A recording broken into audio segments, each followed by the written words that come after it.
forró nyári napok ellenére sem tétlenkedhetünk a kertben, hiszen munka akad bőven most is.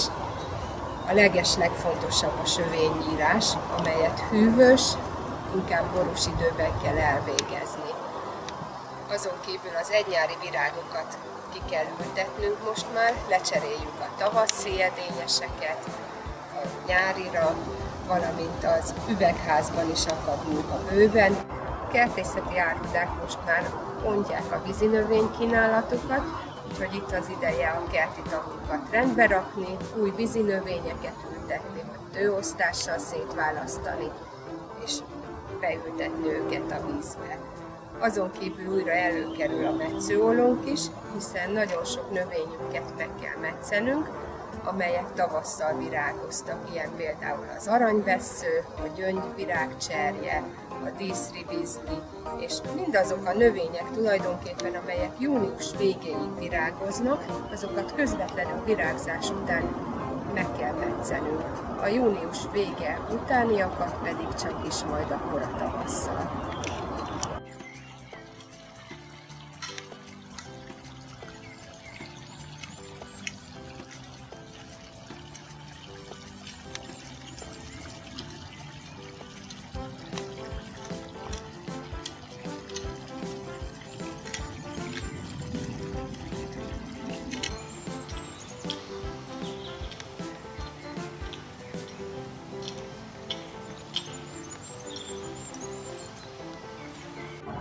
Hónap sztárjai azonban a rododendronok, azaleák és a bazsarózsák.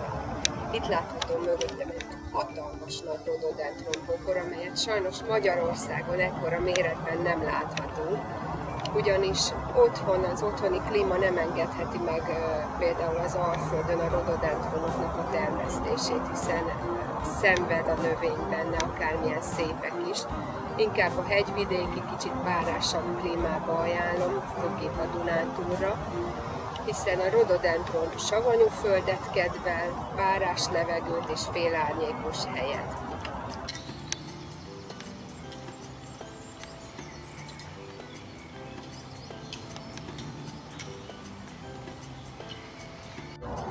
A május akkor sövényírás. Két nagyon fontos dátum van a sövényírásban, és ebből a legfontosabb a május. Ilyenkor kell szép formát adni a sövényünknek, a buxusoknak, lonicelláknak, akár fagyalnak, bármilyen. Az összes sövényt ilyenkor érdemes megírni. A másik nagyon fontos dátum az az ősz, majd a szeptember környéke.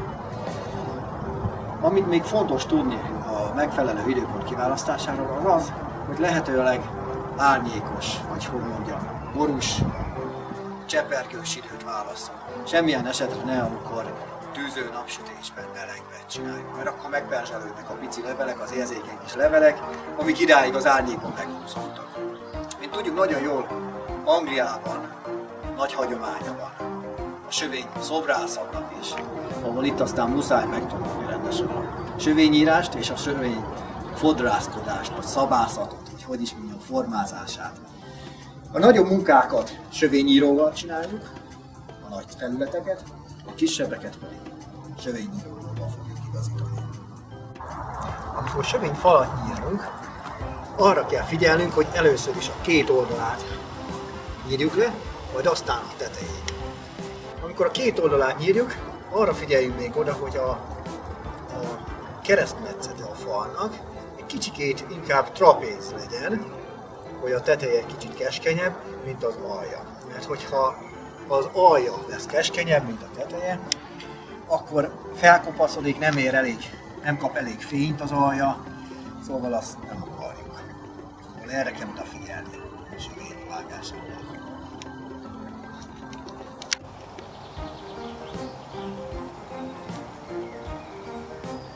Ha ügyesek voltunk és április elején már idejében átültettük a kis egynyári magoncainkat cserepekbe, akkor ezek már most májusra valószínűleg hozzák is a virágaikat, és itt az ideje, hogy kiültessük őket.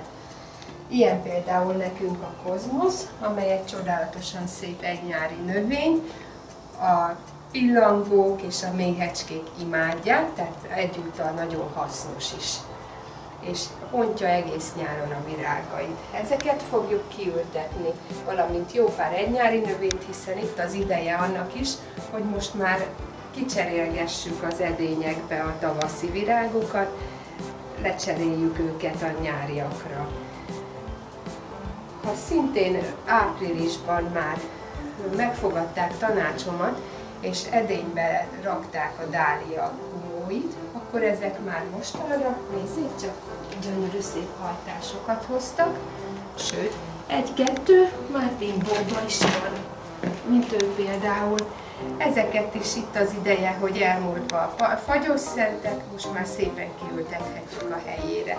És látják, ez már lassan virágozni is fog nekünk.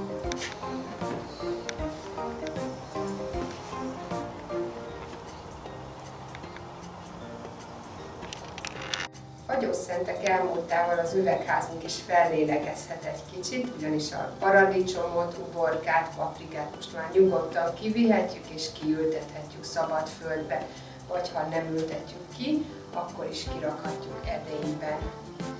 Ezen kívül a feladatunk, miután már az egynyári növényeket ugyebár elhelyeztük, felszabadult a hely, ezért nagyon fontos, hogy egy kicsikét széljelebb rakjuk most már a növényeinket, hogy több levegő és fény érje őket, valamint ellenőriznünk kell a kártevőket is, ugyanis a májusban megszaporodnak a kártevők. Ezért, hogyha végigjárjuk a növényeket és megnézzük, az első figyelmeztető jel, hogyha hangyákat látunk a növényen, mint itt, például ezen a paprika palántán, ez már mutatja, hogy valami gond van, és hogyha megnézzük a pici fehér pöttyöket, ezek az atkák, de nem csak ez a probléma a paprika palántánkon, hanem megfordítjuk, és itt látható a levéltetőnek a petéi. Ez még rosszabbul néz ki. Ezeket tehát elég könnyen észrevehető.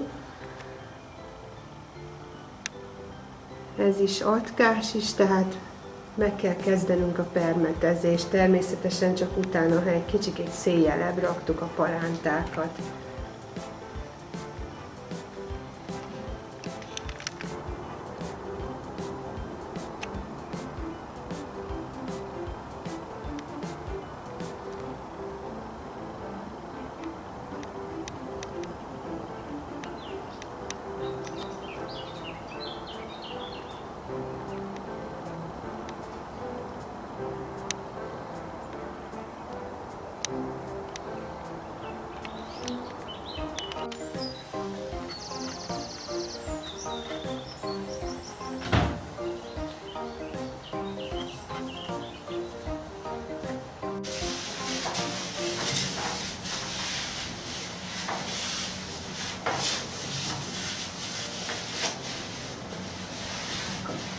Magasszáró évelőinket, mint a delfínium, vagyis a szarkanám, és a peóni, azaz a pünkösdi rózsa, virágzás előtt mindenképpen fel kell karóznunk, hogy a virágok a súlyuknál fogva ne törjék le a növény szárát.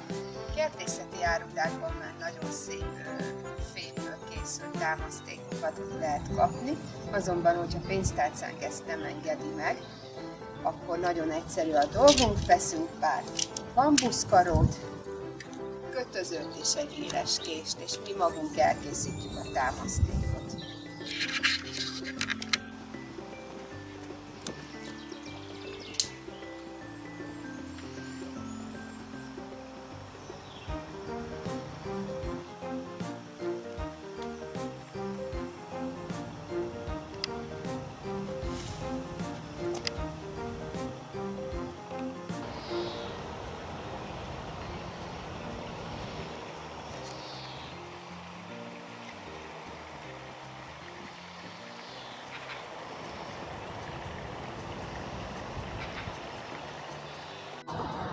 Ebben a hónapban már teljes gőzerővel beindult a fűnyírás.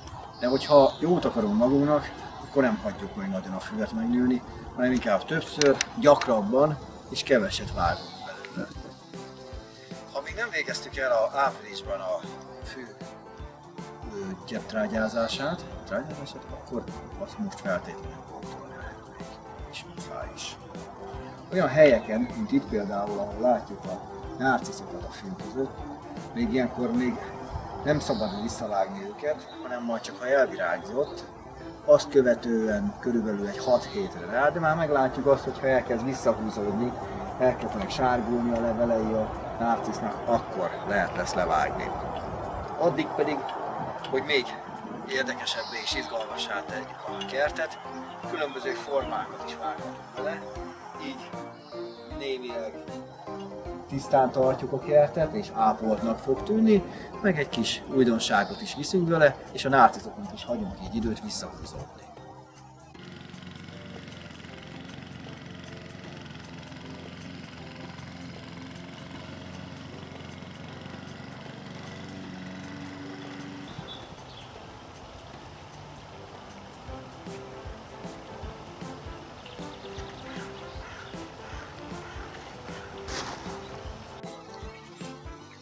A gyep karbantartásához a gyomlálás is hozzátartozik, hogy szép, üde zöld és gyommentes gyepünk legyen, ezért nem árt néha átnézegetni, és ha találunk benne gyomokat, mint például itt van egy pár gyermekláncfű, akkor ezeket kiszedjük. Ennek a gyomnövénynek hosszan, mélyen gyökerező gyökere van, amit legjobb egy ilyen éles késsel megfogni szépen, és belenyomva, kicsit körbevágva kihúzhatjuk. Így.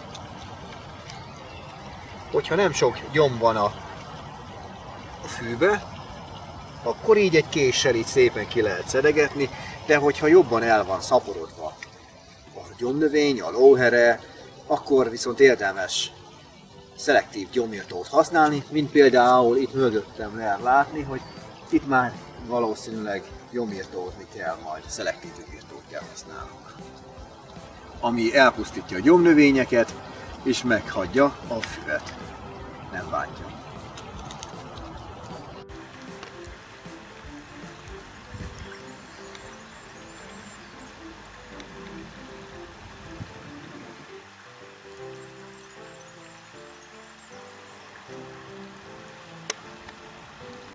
Május végén ideje lecserélnünk a tavaszi virágágyásokat is, és például a tulipánokat kiszednünk a földből, de nem teljesen készek ezek a tulipánok, még nem száradtak el teljesen, viszont senki nem szeretné, ha a kertjét ezek díszítenék. Ezért a teendőnk, hogy nagyon óvatosan megfogjuk egy kanálat, és kiszedjük a tulipánokat úgy, hogy a szárral együtt szedjük ki, majd eltesszük egy olyan edénykébe, amely szellőzik is, lyukacsos, és sötét helyre tesszük, hogy a hagymákat megpróbáljuk így megőrizni, és akkor így a hagyma még a szükséges tápanyagot még a levélből és a szárból fel tudja venni továbbra is. Ezek után gyommentesítjük a területet, majd jöhetnek az egynyári növények. Az egynyáriaknál nagyon fontos megjegyeznünk, hogy melyek szeretik a napos helyeket, és melyek a félárnyékot. Ugye ez az ágyásunk félárnyékos rész, ezért ide például most begóniát fogunk ültetni.